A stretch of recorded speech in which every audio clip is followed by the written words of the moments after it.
यूँ तो हमारे यहाँ प्रतिदिन पर्व है, त्योहार है, किंतु गंगा का महत्व ऐसा है कि गंगा में स्नान अपने आप में एक पर्व बन जाता है। इसलिए प्रत्येक शुभ शुभ तिथि में गंगा स्नान शुभ माना गया है।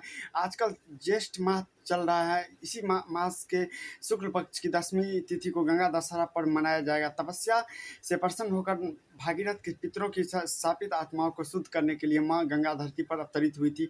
कथा के अनुसार अयोध्या के राजा महाराज सागर स्वर्ग का सत्य प्राप्त करने के उद्देश्य से अब अश्वमेघ यज्ञ कर रहे थे। उन्होंने अश्वमेघ यज्ञ के लिए जो घोड़े छोड़े थे, सरकारी प्रोटेक्शन के लिए उन्होंने अपनी 10,000 पुत्रों का भेजा। यज्ञ पूरा होते देख इंद्र को भय हुआ कि यदि यह यज्ञ पूरा हो गया तो सदा को स्वर्ग का राज मिल जाएगा। इस भय से इंद्र ने घोड़ों को चुरा कर पाताल में काफी दिन तक रखा आश्रम में बांध दिया। इधर सागर के पुत्र घोड़े को तलाश करते हुए कपिल मुनि के आश्रम पहुंचते हैं और वहां घोड़ा बंधा देख कपिल मुनि पर क्रोधित होते हैं और उनकी अपशब्द कहते हैं। तपस्या में रत मुनि इस बात से नाराज होकर आंखें खोलते हैं और देखते हैं कि देखते राजा सगर के सभी पुत्र भस्म हो जाते हैं।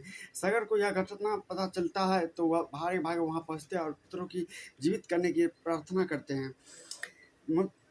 मगर मुनि कहते हैं कि अब ये तभी जीवित होंगे जब इनकी भस्म को माँ गंगा पृथ्वी पर आकर स्पर्श करेगी। यह करना कठिन था क्योंकि उस समय गंगा जी ब्रह्मा जी के कमंडल में थी। राजा सागर ने गंगा को पृथ्वी पर लाने के लिए बड़ी तपस्या करते हैं, लेकिन असफल रह जाते हैं। गंगा पृथ्वी पर आती है, उनके स्पर्श से राजा गंगा सागर के सभी पुत्र जीवित हो उठते हैं। तभी से गंगा का नाम भागीरथी पड़ा और जहाँ 10,000 पुत्र जलकर राख हुए थे वह स्थान गंगा सागर के नाम से जाना जाता है। तब से गंगा पृथ्वी पर निरंतर बहती आ रही है और उनके अनवरत दिवस को उत्सव रूप में गंगा दशहरा के रूप में मनाया जाता है। प्रयाग में एक गीत गाया है। गंगा तोड़ी लहर सबही के मन भाई, ब्रह्मा जी के कमंडल धर ले शिव जी घर ले कपड़वा। गंगा उधरी इंद्रपुरी से देवतन के महलवा, लहर उबर सभी के मन भाई। हरिद्वार से गंगा सागर तीरथ काशी धाम, जय मिली प्रयागराज मारे के हरि का नाम। हर हर गंगे पार सबकी के मन भाई, हर हर गंगे ऐसा महामंत्र है जो गंगा में स्नान करता हुआ हर श्रद्धालु जपता है तरता जाता है। ऐसी मान्यता है कि गंगा दशहरा के दिन गंगा में स्नान करने से मनुष्य का 10 प्रकार के पापों से मुक्ति मिल जाती है।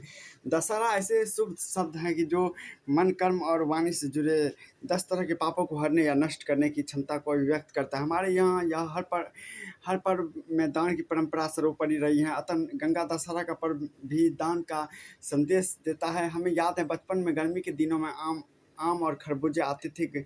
माँ दान के लिए निकालती तो दादी कहती थी कि गंगा दशहरा माँ जो दान करो 10 करो, ना कम ना ज़्यादा।